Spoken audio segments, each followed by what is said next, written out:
Assalamualaikum warahmatullahi wabarakatuh, Sobat Literasi yang ada di rumah, apa kabar? Semoga selalu sehat dan jangan lupa bahagia.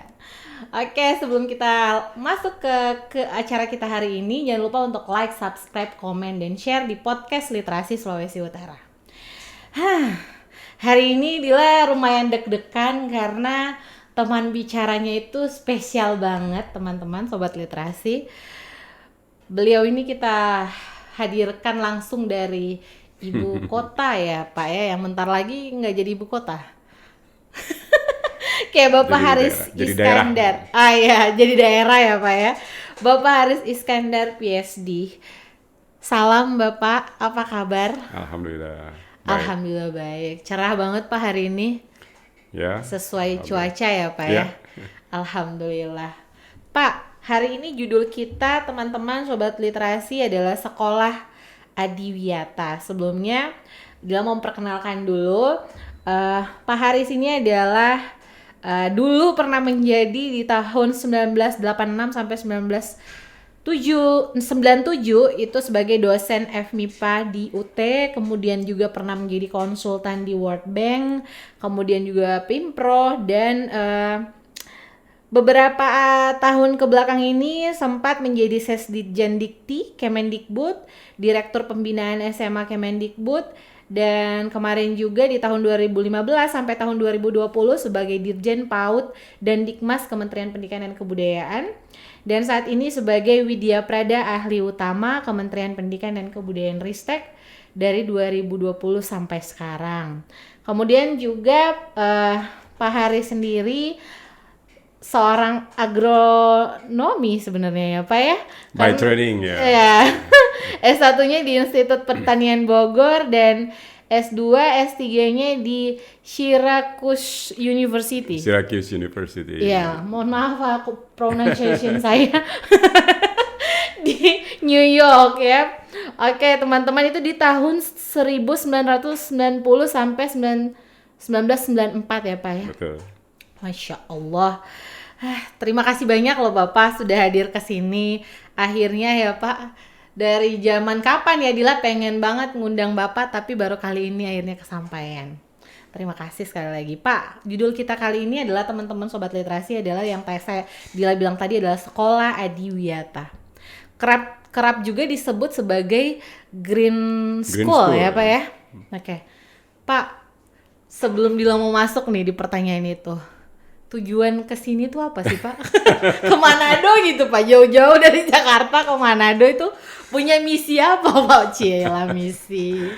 Oke, terima kasih Dila. Siap. Sahabat literasi. Ya. Saya ke Manado untuk menghadiri undangan dari Direktorat PAUD dalam sosialisasi Satuan Pendidikan Anti Bencana. SPAB, ya. Disingkat dari SPAD itu ya Pak. SPAB ya. SPAB ya. Dimana kan kita saat ini semua orang merasakan ya mengenai perubahan cuaca ya, perubahan iklim, climate change itu isu yang lagi seksi ya, trendy di seluruh dunia. Membicarakan mengenai climate change, mengenai perubahan iklim, dampaknya sekarang sudah sangat terasa kan? Banget. Di Jakarta aja sekarang suhunya mungkin tercatat 38, tapi yang kita rasakan sampai 43 tuh, 45 itu. Panas sekali. Banget. Bahkan di dalam ruangan sekalipun ya AC kita nyalakan sampai 17 pun itu. Sudah agak susah bergeraknya. Jadi sudah terasa semua. Sehingga ini juga momen yang tepat sekaligus untuk sosialisasi ini. Membangun kesadaran masyarakat akan perubahan iklim, dampaknya, dan apa yang bisa kita lakukan. Itu yang penting ya. Bagaimana mitigasinya, dampak itu yang bisa kita lakukan di bawah kapasitas kita, dalam lingkup kita gitu. Nggak yang ide yang ngawang-ngawang gitu kan. Ya bisa aja mau makan, energinya semua yang terbarukan, ganti. Jangan pakai energi fosil gitu kan, bisa aja bisa gitu, tetapi kan nggak realistik gitu ya. Jadi maksudnya dalam mitigasi di sini mitigasi yang betul-betul yang bisa kita lakukan. Jadi tujuannya ke sini adalah undangan dari Kemdikbud dan untuk sosialisasikan tentang hal tersebut. Saya menyampaikan mengenai itu, salah satunya mitigasi melalui pendidikan anak usia dini, melalui pendidikan iklim. Kami sarankan agar lembaga-lembaga PAUD itu ikut dalam program Adiwiyata. Ya, oke Pak. Sebelum kita masuk ke sekolah nih ya Pak. Dilo mau tanya dulu sebelumnya, bagaimana sih Bapak melihat pendidikan anak usia dini saat ini? Pendidikan anak usia dini di Indonesia, alhamdulillah sangat bersemangat ya masyarakat ya dari sejak diperkenalkannya. Mulai sadar gitu ya Pak ya pentingnya. Seluruh Indonesia, meskipun belum seluruh desa mempunyai PAUD ya. Kita masih mengkampanyekan satu PAUD satu desa. Tetapi sambutan masyarakat itu luar biasa ya. Dari 240.000 lembaga itu, 98% itu masyarakat. 98% milik masyarakat. Pemerintah itu hanya berkontribusi sekitar 2% gitu. Jadi negara-negara lain juga heran ke kita gitu. Kok bisa ya? Biasanya kalau di negara maju itu ya PAUD itu ya pemerintah, government. Kalau kita ini betul-betul self-help ke community school ya, yang mempunyai caring ya untuk generasi yang akan datang. Itulah makanya kemudian kenapa bangsa Indonesia itu sebagai bangsa the most generous nation in the world dalam 5 tahun berturut-turut itu ya. Bisa dibuktikan juga dalam pendidikan anak usia dini. 98% itu punya. Dan itu pun sekarang pun juga semangatnya di tempat-tempat yang itu masih banyak itu. Yang ingin mengajukan pembuatan PAUD baru, lembaga PAUD baru ya. Jadi itu kan menjadi kewenangannya kabupaten ya, Dinas Pendidikan Kabupaten Kota. Artinya trennya itu belum ada tren menurun ya. Trennya masih meningkat terus, dan yang sekarang pemerintah pemerintah pusat ya, picu itu adalah dalam hal kualitasnya.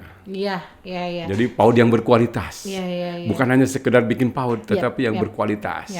Itu yang kita sekarang kasih berbagai macam konsep ya, contoh best practice agar PAUD yang 240.000 ini menjadi semua PAUD berkualitas. 240.000 lembaga. Wow, seluruh Indonesia. Dan itu terjadilah kesadaran kolektif ya Pak. Dari semua kalangan masyarakat maupun swasta, dan akhirnya juga ini dikredit oleh pemerintah ya Pak ya, harus didukung.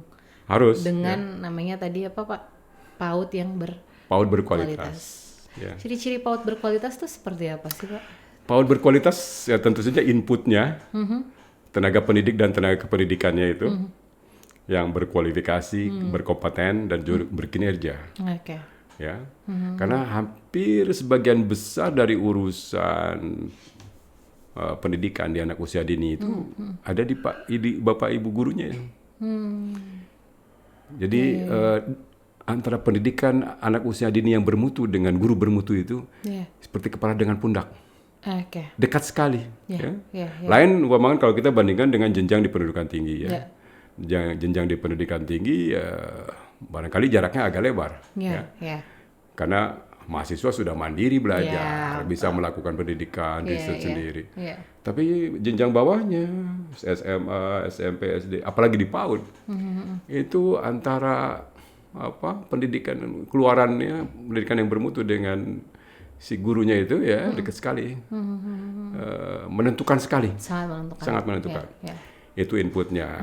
Kemudian dalam proses pembelajarannya, itu ciri yang kedua di PAUD berkualitas itu proses pembelajarannya itu yang berpusat pada peserta didik ya, tidak berpusat pada gurunya atau berpusat pada pada kurikulum atau pada buku ya. Jadi cirinya itu karena bagaimana berpusat ya tentu saja ada perencanaannya yang kemudian juga memahami perkembangan anaknya sehingga konten itu menyesuaikan ya, pembelajaran itu menyesuaikan dengan aspek perkembangan anak. Kemudian juga menekankan pada aspek-aspek fondasi awal ya, Yang 6 itu ya. 6 aspek perkembangan ya, spiritual, emosional, kognitif, motorik ya. Itulah. Kalau komunitas PAUD pasti hafal itu. Iya, Pak. Serta tentu saja asesmennya ya. Asesmennya. Jadi itu yang membuat proses pembelajarannya itu berpusat pada peserta didik yang menyenangkan ya. Kemudian berikutnya di PAUD berkualitas itu juga pemenuhan kebutuhan esensial yang non pendidikan. Ya, itu ada ada dari mulai kelas orang tuanya, tumbuh kembang, anak pengukuran ya, DDTK ya istilahnya dia. Kebutuhan gizi anak. Kebutuhan gizi, kemudian gaya hidup bersih dan sehatnya, sanitari dan sebagainya. Kemudian ada juga tambah lagi komponen kemitraan dengan orang tua yang kuat, ya, betul. Dalam PAUD berkualitas itu. Satu lagi adalah dalam pengelolaan sumber daya ya, pengelolaan lingkungan. Itu kepala sekolahnya gercep lah istilahnya. Gercep. Dalam pengelolaan sumber dayanya yang efektif dan efisien, kemudian dia juga mampu menghadirkan lingkungan yang aman, ramah anak ya, bersifat inklusif gitu, dan juga kebinekaan ya. Dan juga yang paling penting itu di PAUD yang berkualitas itu ada kebiasaan atau budaya baru ya, refleksi. Ya, jadi antar guru setelah mata pelajaran selesai itu berdiskusi, berefleksi tentang berbagai metode yang sudah dilakukan. Yang mana yang paling efektif? Yang efektif itulah yang di-share kemudian dipertahankan, ditingkatkan. Yang tidak efektif, yang tidak bikin anak senang dan pesan juga tidak sampai, tinggalkanlah, gitu kan? Jadi itu pentingnya dalam dialog. Gitu. Jadi dalam PAUD berkualitas itu ada kebiasaan baru, kita bisa lihat itu ya, diskusi, sharing bersama dengan itu kira-kira. Ya, jadi memang benar-benar harus dari dua arah gitu ya Pak, bukan hanya karena gurunya bahagia lantas tidak memikirkan bagaimana anak nih bahagia nggak dikasih metode seperti ini gitu. Mungkin terkait dengan kurikulum yang saat ini yang kita gunakan adalah kurikulum Merdeka. Belajar itu ya Pak, itu sudah ini nggak sih, sudah kayak sesuai dengan tujuan yang ingin dicapai gitu Pak? Kalau di PAUD sebenarnya dengan kurikulum Merdeka ini nggak ada masalah karena sudah mempraktekannya. Sebenarnya sudah mempraktekkan ya Pak ya. Kalau di jenjang SD, SMP, SMA mungkin ya ini sesuatu yang baru. New. Kalau di PAUD, di komunitas PAUD, sebelum kurikulum Merdeka kita sudah mempraktekkan kurikulum yang berpusat pada peserta didik. Ya, betul. Kalau Badila kan pengelola PAUD sudah pasti, bunda-bundanya sudah tahu bagaimana grouping, diagnosa dari awal, ini anaknya verbal, ini anaknya kinestetik, ini anak gaya ya kan, ada. Jadi groupingnya sudah biasa dan itu yang dipraktekkan sekarang di seluruh jenjang. Luar biasa nggak sih? Luar biasa. Pusing guru-guru yang tidak terbiasa mungkin. Kalau di PAUD insya Allah udah terbiasa. Iya, kalau di PAUD. Kalau di SMA ya. Saya juga pernah di direktur SMA, memang saya sering criticize itu karena di kelas itu si guru itu hanya memperhatikan yang tengah-tengah aja. Kalau di kurva normal itu tengah-tengahnya yang paling banyak. Sedangkan yang kiri kanan, yang paling pintar sama yang paling bodoh, itu nggak mendapat perhatian yang nggak semestinya ya. Karena si guru juga dikejar oleh pemenuhan kurikulum. KKM tuh dulu tuh begitu ya. Kalau sekarang ada perubahan tuh. Signifikan sekali tuh kalau di kelas-kelas yang seperti itu. Apalagi di PAUD yang sebenarnya sudah terbiasa dengan hal-hal seperti itu ya. Hanya tinggal diberikan petanya aja sih, mapnya aja gitu. Yang baru P5. P5 tuh yang baru di mana? Di PAUD itu. Jadi yang tadinya itu memang inisiatif masing-masing guru, kalau sekarang ada alokasinya nih waktu lebih proper lah. Pak, itu tadi kita bicara soal PAUD. Kita bicara soal bagaimana sih kemudian PAUD yang seharusnya tuh seperti apa gitu kan. Nah, kita bicara lagi sekarang soal iklim, Pak. Kan sekarang nih, kalau dulu yang seingat Dila ya Pak ya, dulu tuh sambil minum Pak nggak apa-apa. Dulu itu Dila sering dengar, kalau BMKG tuh mampu memprediksi. Kalau sudah Desember, kalau sudah September, Oktober, kalau ber itu Pak di belakang berarti itu adalah musim penghujan.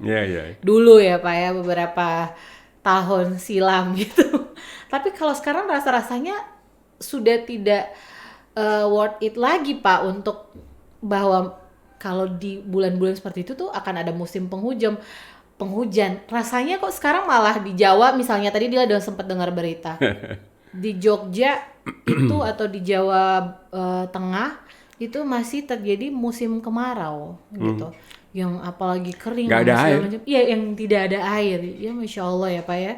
Nah sekarang Dila kalau bicara soal iklim, tadi sempat Bapak juga sounding bahwa datang ke sini tuh atas undangan yang akan yang lagi mengkampanyekan atau memperkenalkan yang namanya perubahan iklim melalui sekolah Adiwiyata. Nah, boleh nggak cerita sedikit Pak? Cerita banyak deh tentang sekolah Adiwiyata itu. Judulnya sosialisasi Satuan Pendidikan Aman Bencana. Aman bencana. Ya, bencana di sini adalah bencana climate change, perubahan iklim. Ya. Perubahan iklim. Yang drastis ya, itu terjadi di seluruh dunia. Akibat akumulasi CO2, gas metan, kemudian NaCO2 juga yang merusak sistem atmosfer kita, sehingga bumi itu menjadi lebih panas daripada yang sebelumnya ya. Temperatur di kita tuh naik itu 1,5 derajat itu. Dan itu luar biasa dampaknya terhadap lingkungan. Ya, baik flora, fauna, kehidupan manusia sendiri. Jadi efek yang namanya menghasilkan efek gas rumah kaca itu ya. Itu perubahan iklim, dan ini barangkali forum pertama ya untuk komunitas PAUD. Forum pertama tentang perubahan iklim ini gimana nih kita menghadapi ini ya. Karena yang paling menderita itu memang anak-anak. Kita mungkin tahan dengan panas ya sekarang ya, tapi anak-anak dengan enggak. Polusi ya. Cucu saya itu batuk pilek gitu, dia sekolah di Al-Azhar itu bergilir aja tuh. Ada 30 anak, habis ini selesai pindah ke anak yang satu, batuk. Dan juga saya lihat di TK-TK lainnya juga sedang yang sama. Jadi dahsyat ini keadaan sekarang ini, dan ini kita harus melakukan sesuatu ya. Mitigasinya, ya tentu kalau yang bisa kita lakukan peningkatan dulu pendidikannya, kesadarannya ya, akan perubahan iklim dan bagaimana mengatasinya gitu kan. Itu kesadaran guru, kesadaran siswa, peserta didik, kemudian nanti orang tuanya dan masyarakat ya. Nah kalau sudah itu baru kita tuh bisa melakukan step berikutnya, memakan dalam menciptakan atau mengembangkan lingkungan yang lebih hijau gitu ya, ramah lingkungan. Kita juga dalam penggunaan energi bisa lebih bijaksana ya, hemat energi atau air gitu kan. Dan kita sekarang ini masih out of limit gitu ya. Iya, betul Pak. Masih tidak wise ya. Tidak dalam penggunaan energi, dalam penggunaan air ya. Sangat tidak hormat kepada lingkungan kira-kira ya. Betul Pak. Itu kan harus dilakukan dan itu dalam kapasitas kita melakukan itu. Pendidikan iklim ya. Jadi itu yang saya sampaikan, dan saya himbau bagaimana kalau PAUD sekarang mulai ikut dalam program sekolah Adiwiyata. Green School itu tadi Pak ya. Green School. Jadi beruntung kita di Indonesia sudah mulai Adiwiyata itu sejak 2006 kali ya, sudah lama. Dan setiap tahun ada penilaiannya.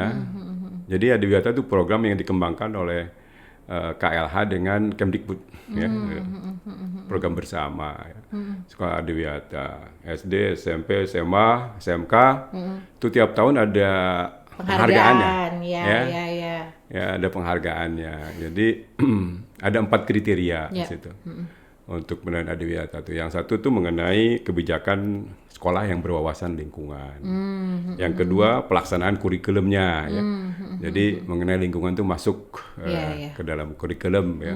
Bisa di biologinya, bisa di bahasa Indonesianya, bisa di sejarahnya ya. Masuk pokoknya. Kemudian kegiatan lingkungan yang berbasis yang berpartisipatif ya, semua diajak untuk kegiatan lingkungan itu. Dan yang terakhir keempat itu kriterianya adalah pengolahan sarana pendukung ramah lingkungan.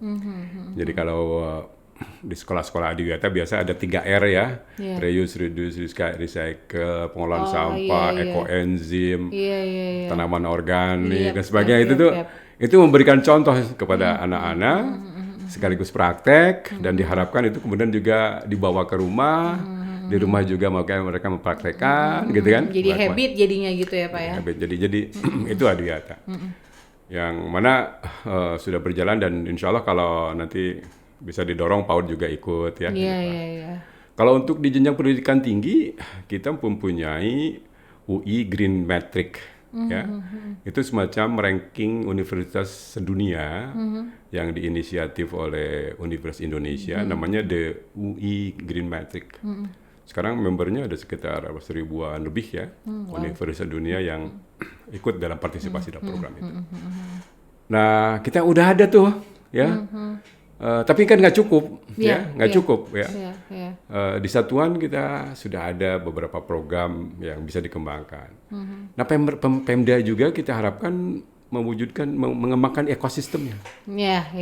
Ekosistem pendukung agar inisiatif-inisiatif seperti itu hidup dan berjalan ya. Itu salah satu saja adiwiyata ya yang pemerintah. LSM juga ada, Green School juga ada tuh, program Green School dari LSM yang cukup terkenal juga. Ada juga sekolah-sekolah lainnya disebutan ya, inisiatif-inisiatif lokal. Nah ini kan perlu naungan ya, perlu dukungan ya.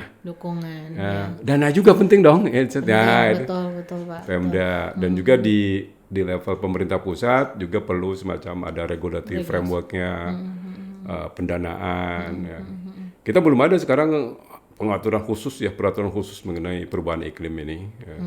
Kita baru mempunyai konsep kebijakan dalam resilient untuk pengamanan bencana secara keseluruhan ada ya. Tapi kalau yang khusus untuk perubahan iklim belum ada. SPAB juga itu bencana dalam arti umum ya. Bencana Pak ya. tidak spesifik. Climate change atau perubahan iklim. Jadi itu yang perlu juga dilakukan oleh pemerintah pusat, pendanaannya, penyediaan staf, staf ahlinya ya, tenaga ahli yang bisa membantu daerah dan Karena pasti dibutuhkan sekali sih Pak itu. Jadi masih banyak yang bisa dilakukan sebenarnya. Kayak sebenarnya contoh kalau tadi yang Dila tangkap kan. Sebenarnya kalau misalnya dihubungkan lagi, misalnya nih khusus misalnya kita bicara soal Sulawesi Utara ya Pak, Sulawesi Utara. Sulawesi Utara itu kan sebenarnya salah satu provinsi yang sebenarnya rawan bencana. Karena satu dia punya gunung berapi, yang kedua rawan kebanjiran. Dan memang itu penting sebenarnya untuk di-share sejak dini, dikasih tahu sejak dini dan Dila sih sangat sepakat sih untuk ada diterapkan sekolah adiwiyata itu di jenjang PAUD gitu. Kan selama ini cuma ada di SD, SMP, SMA. Nah, alhamdulillah sih Pak kalau sebenarnya nanti ini sementara diperkenalkan yang nantinya akan ada hadir di PAUD di jenjang PAUD itu luar biasa. Nah, Pak bicara soal sekolah adiwiyata itu. Nah, sekarang harapan Dila pengen tahu. Tadi kan udah disampaikan tuh harusnya ada regulasi dan bla bla bla. Mungkin akan lagi dirancang seperti itu kali ya Pak ya. Harapan Bapak sebenarnya seperti apa untuk sekolah adiwiyata ini gitu? Ya tentu saja itu adiwiyata salah satu program yang kita promosikan agar lebih mudah ya satuan untuk menangkap konsep ya dan cara mengatasinya ya. Jadi harapan saya ya tumbuh kesadaran masyarakat yang kuat ya akan lingkungannya, iklim ya. Jadi ada budaya yang dominan atau faham yang dominan saat ini, faham kapitalis yang mana memperlakukan lingkungan itu, alam itu seolah-olah boleh untuk kita eksploitasi semaksimal mungkin untuk keuntungan kita.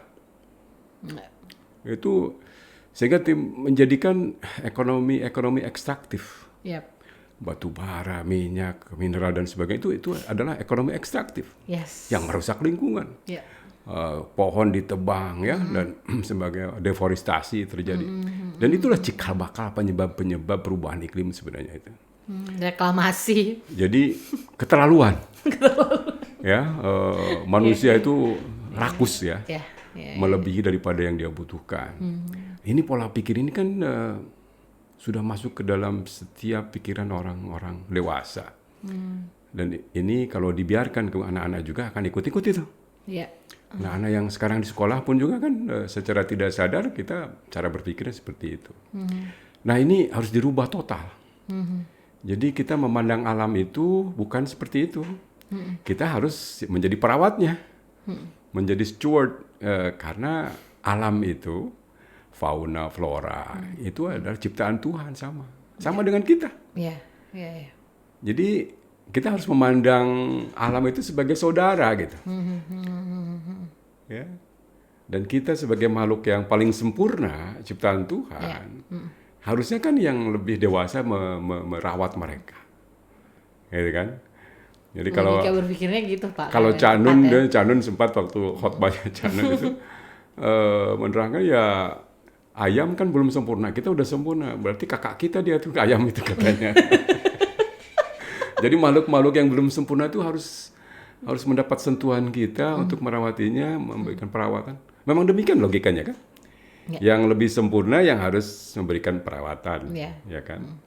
Dan ini satu ya. Jadi pandangan kita harus diubah. Ya, bukan pengguna atau over abuse dari lingkungan, tetapi sebagai perawat. Ya.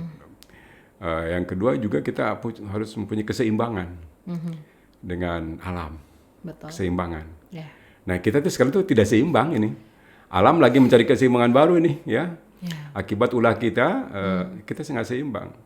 Nah keseimbangan antara alam dengan manusia itu sebenarnya dalam kearifan lokal Nusantara itu sudah lama ada, ya. Jadi dalam kosmologi berbagai masyarakat di Indonesia itu pasti triadik, ya. Urusan hubungan ke langit, pencipta, hubungan ke horizon, ke sesama, dan hubungan ke bawah, ke alam. Itu di kosmologi Batak, demikian kosmologi Sunda, Tritangtu, kosmologi Bugis, Lagaligo itu. Lagaligo. Kosmologi Bali, Trihana apa? Trihayana apa yang ada di di airport itu ya. Iya. Trihyana itu sama itu. Atas habluminallah, habluminanas, habluminalam. Nah itu. Iya. Sayangnya kita itu terlalu banyak ngurus atas dan sesama ini. Alam terlupa. Ekologi terlupakan. Padahal kita itu khalifah. Ya. Keseimbangan. Jadi aspek kedua yang pandangan harus dirubah itu kita harus selalu mencapai keseimbangan. Dan yang ketiga ada kesinambungan. Jadi alam lingkungan, hutan yang kaya, tanah yang subur itu sebenarnya bukan milik kita. Tapi harus memandangnya sebagai pinjaman generasi yang cicit kita, cucu cicit kita. Sebagai peminjam bagaimana kira-kira kita harus behave? Harus hati-hati. Ya kan? Kita minjem kok dari generasi. Bukan kemudian kita punya dan mewariskannya. Nah itu kan beda banget ya. Betul. Nah seperti itu. Jadi tiga pandangan itu yang harus kita kampanyekan, didik kepada masyarakat untuk merubah pandangan kapitalis yang mindsetnya sangat mendominasi sekarang ini. Betul. Betul sekali. Kita harus bijak-bijak dalam menggunakan sebenarnya yang alam sudah kasih jangan maruk lah ya Pak ya. Jangan greedy, jangan maruk. Iya, iya. Oke, Pak, sebelum kita mengakhiri podcast kita hari ini, karena saya udah dikode-kode sama Pak Produser, Bapak punya nggak pesan sama teman-teman sobat literasi yang di rumah? Apa yang harus dilakukan sebenarnya untuk menjaga iklim kita saat ini? Ya, pesan saya kepada para pegiat literasi adalah mengkampanyekan mengenai perubahan iklim ini kepada masyarakat ya. Yes. Jadi literasi alam ya, literasi alam yang harus kita rawat itu kepada. Jadi bukan hanya literasi itu bukan hanya sekedar bacaan kemudian dan tulisan ya. Dalam paradigma sekarang kan ada 6 literasi dasar itu ya. Ya itu termasuk di situ literasi science ya. Dan ini alam ini it's about science. Science, yes. Ya. Science yang mendasar sebenarnya ya. Tetapi sering kita lupakan ketika kita mempunyai kepentingan. Ya. Ya. Para pengusaha itu orang-orang pinter itu. Betul. Orang-orang pinter. Yes. Cuman somehow gitu dilupakan lah. Yeah. Mengenai alam katanya ya. Yeah. Yeah. Jadi literasi sains, literasi digital, literasi keuangan, literasi budaya. Yeah. Jadi 6 literasi dasar itu emang 6 literasi yang harus kita punya supaya bisa hidup di abad 21 ini dengan aman tentram ya, sebagai warga dunia yang produktif ya dan bermanfaat. Yeah. Oke. Ya. Siap Bapak, ini juga sebagai pengingat kami sih sebenarnya, tidak hanya teman-teman sobat literasi yang di rumah, tapi juga bagi Dila pribadi juga. Siap.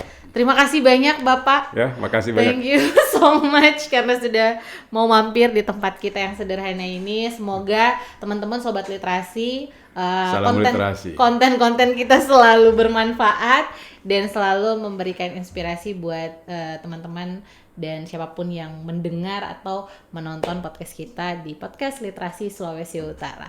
Jangan lupa untuk subscribe, like, komen, dan share di Podcast Literasi Sulawesi Utara. Sekali lagi terima kasih Pak. Dan teman-teman sobat literasi, sampai ketemu lagi di episode berikutnya. Bye-bye. Salam literasi. Salam literasi.